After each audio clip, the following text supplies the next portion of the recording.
Le ministre de la Communication et des Médias, Laurence Ndong, est rentré cet après-midi d'Accra au Ghana où elle a représenté le Gabon à la conférence mondiale sur l'accès à l'information. Patrick Simangoy, Gérald Ifundi.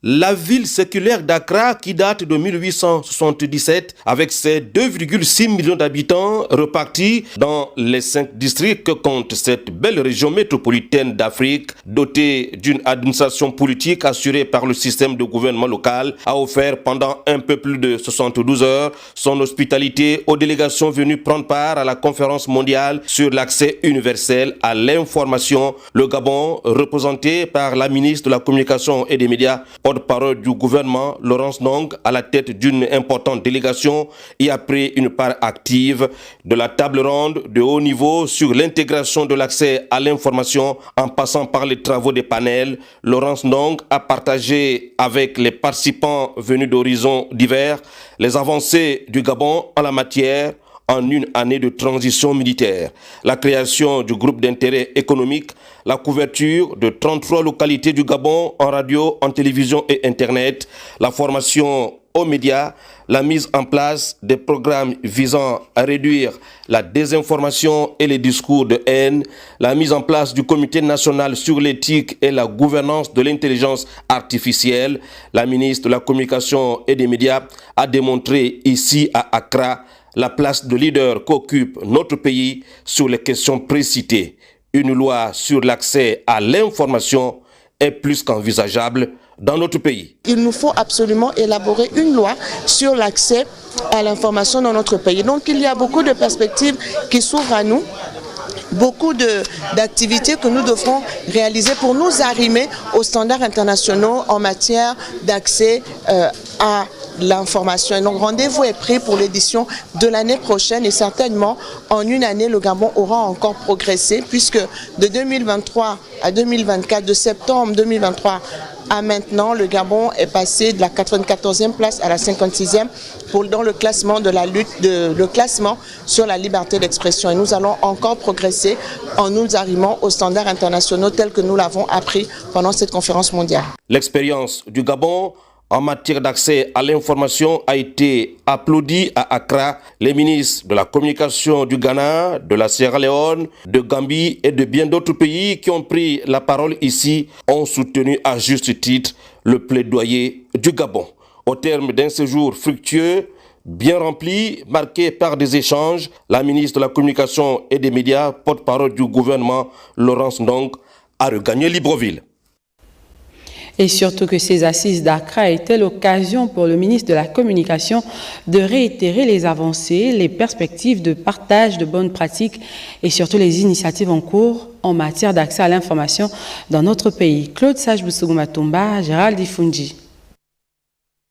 Le Gabon, bien représenté à la conférence mondiale sur l'accès universel à l'information 2024 à Accra au Ghana. Occasion pour le ministre gabonais de la Communication et des Médias de présenter les initiatives et les perspectives du pays. Nous avons pu partager l'expérience du Gabon, tout ce que nous avons pu réaliser en une année au niveau notamment de l'extension de la télévision, de la radio et d'Internet pour promouvoir l'accès universel à l'information. Nous avons également mené des actions dans le fait de régulariser les situations administratives, de faire de nouveaux recrutements, autant de faits qui contribuent à la promotion de l'accès universel à l'information. Depuis plusieurs mois, le gouvernement gabonais a consenti des efforts importants pour maintenir le leadership du pays au niveau de la sous-région en matière d'accès à l'information. Notre séjour au Ghana nous a permis à travers cette conférence mondiale d'échanger encore notre expérience et de recevoir aussi les expériences des autres pays participants.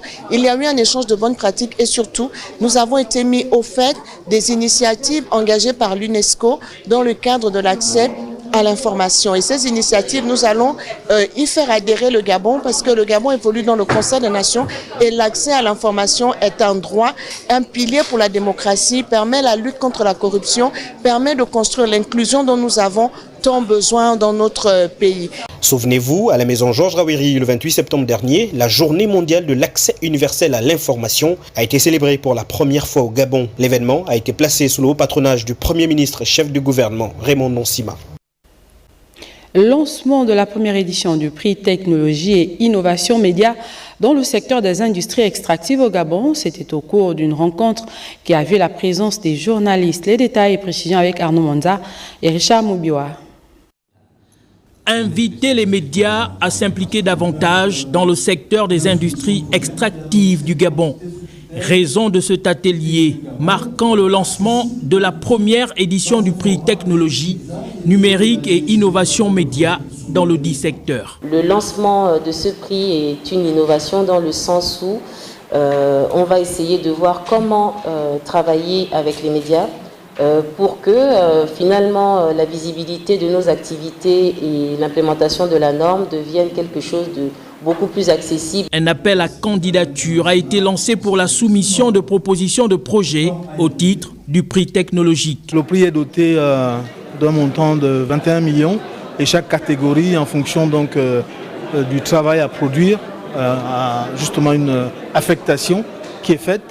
Le processus en fait en termes d'échéance, c'est d'ici la mi-novembre, de pouvoir attendre donc les soumissions, les propositions de soumission d'articles à publier. Le partage d'expériences au sortir de la participation des journalistes d'investigation à l'International Visitor Leadership Programme du département d'État des USA n'était pas en reste. Il était question naturellement des réseaux sociaux et de voir comment est-ce que, avec l'affluence des réseaux sociaux, le journalisme doit s'armer de responsabilités, d'éthique et de déontologie pour lutter contre les fake news. La rencontre avait pour thème au cœur de la production de contenu à forte valeur ajoutée du secteur des industries extractives du Gabon. Dans ce journal, on parle également d'ouverture il y a quelques jours de l'enquête sur les indicateurs de bien-être lancée par le ministre des Affaires sociales. Cette opération vise entre autres l'identification des besoins des populations en vue d'initier les politiques publiques adaptées. Florence Gloapongui, Jean de Dieu Mambundo. L'étude sur les indicateurs de bien-être met au centre les populations. Elles sont invitées à un changement de mentalité pour la consolidation de leur cadre de vie via l'élaboration d'une matrice qui servira d'outil d'aide à la décision. Elle est la traduction concrète du vaste programme Amélioration du bien-être et la qualité de vie des populations. Pour le lancement de ces réflexions, la mairie du 6e arrondissement de la commune de Libreville se joint au ministère des Affaires sociales et de la Direction générale des statistiques pour la réussite de cette campagne axée sur le bien-être. Madame la ministre, nous ne pouvons que vous encourager et soutenir autant plus que votre action participe pleinement au développement durable de notre pays, dont l'homme est le premier socle. Avec l'évolution sans cesse de la société gabonaise, il est important de se doter d'indicateurs de bien-être fiables. La phase pilote de l'enquête sur les indicateurs du bien-être se déroulera pour l'instant dans 4 arrondissements de Libreville, une mairie d'Ovando et une d'Akanda. Elle concernera un échantillon de 1200 personnes et comme population cible, les jeunes scolarisés et non scolarisés de 12 à 26 ans, les hommes et les femmes de 26 ans et plus, actifs ou non, les personnes handicapées et les conjoints survivants. L'enquête sur les indicateurs de bien-être va connaître son épilogue dans les tout prochains jours. Campagne Octobre Rose, le secrétaire général adjoint du ministère de la Santé a procédé hier à la visite des sites de dépistage du Grand Libreville. Il est allé constater l'effectivité du dépistage dans ces structures médicales. Alpha Ndomi Moussavou, Gérard Mindo. Centre hospitalier universitaire d'Ovendo, centre de santé de Glace, d'Awenje et de Lalala, entre autres. Des structures sanitaires qui ont reçu la visite du secrétaire général adjoint du ministère de la Santé pour s'enquérir de l'effectivité du dépistage des cancers féminins, mais également s'enquérir des difficultés qui pourraient entraver le bon fonctionnement de cette opération. Nous nous réjouissons parce que sur certains sites, ils ont déjà implémenté la nouvelle méthodologie de diagnostic du cancer, c'est-à-dire le HPV. Ces sites sont opérationnels tout le long de l'année. D'où le thème transition vers un dépistage organisé.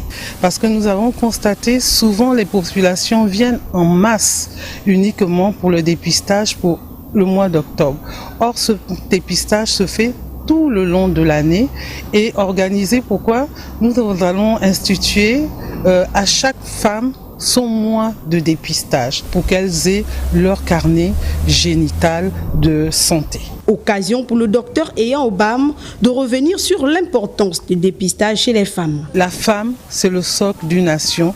La santé de la femme est une priorité. Le dépistage est gratuit pour les populations. Le dépistage est fait pour détecter les lésions précancéreuses. Si nous attendons aux lésions précancéreuses, nous aurons réduit peut-être ce cancer à 90% au niveau du Gabon. Il convient de préciser que pour cette 11e édition, les autorités sanitaires axent leurs efforts sur la prévention et la prise en charge efficace des lésions cancéreuses. La province du Haut-Lontem dispose désormais d'un magasin de stockage des vaccins et des consommables du programme élargi de vaccination. Et bien sûr, le gouverneur de province, l'ambassadeur du Japon au Gabon et le représentant de l'UNICEF ont pris part à la cérémonie d'inauguration à laquelle prenaient part également Shelami Balé et Cédric Nzendo. Construite pour faire passer la capacité de stockage des vaccins de 0 à 30 mètres cubes, la chambre froide de stockage des vaccins du programme élargi de vaccination d'OIM va permettre d'augmenter le taux de vaccination dans cette partie du pays qui compte à ce jour le taux le plus faible. Pour l'UNICEF, vacciner chaque enfant, c'est possible au Gabon. La mission est possible en renforçant les soins de santé primaires, en fournissant au personnel les ressources et le soutien dont ils ont besoin, en vaccinant chaque enfant partout où il se trouve, même s'il faut y aller en pirogue, en suscitant la demande et la confiance à l'égard des vaccins, en augmentant, sinon en ciblant les dépenses en faveur de la vaccination. Financé par l'État japonais à hauteur de 1,7 milliard de francs CFA, ce programme de renforcement de la chaîne de froid a pour but d'augmenter le taux de conservation des vaccins et des consommables du programme élargi de vaccination. En partenariat avec l'UNICEF, a mis en place le programme Last One Mile Support, soutien au dernier kilomètre. Ce programme vise à renforcer les infrastructures de la chaîne de froid nécessaires à la distribution efficace de vaccins contre les maladies contagieuses, même dans les zones les plus éloignées du pays, tout en contribuant au développement des compétences des professionnels de santé locaux. Pour le représentant du ministre de la Santé, ce partenariat vient répondre aux ambitions des plus hautes autorités. La santé est au cœur des priorités du Comité pour la transition et la restauration des institutions. Et son Excellence, le général de brigade Brice Clotaire Oligui-Nguema, président de la transition, président de la République, chef de l'État, s'implique inlassablement pour élever notre secteur. Au nom de Monsieur le ministre de la Santé, nous tenons à vous remercier pour votre soutien multiforme.